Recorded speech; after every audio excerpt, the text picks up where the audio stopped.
ഉമ്മ പറഞ്ഞത് കേട്ടോളി, ഉപ്പ പറഞ്ഞതും കേട്ടോളി. ഗുരുനാഥന്മാർ പറഞ്ഞു തന്നത്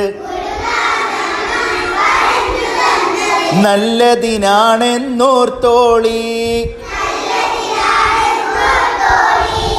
കളവ് പറഞ്ഞ് നടക്കണ്ട, സമയം വെറുതെ കളയണ്ട.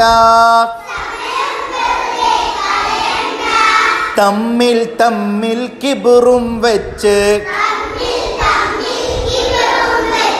പരദൂഷണവും പറയണ്ട. മുത്ത് മുഹമ്മദ് സ്വല്ലല്ലാഹ്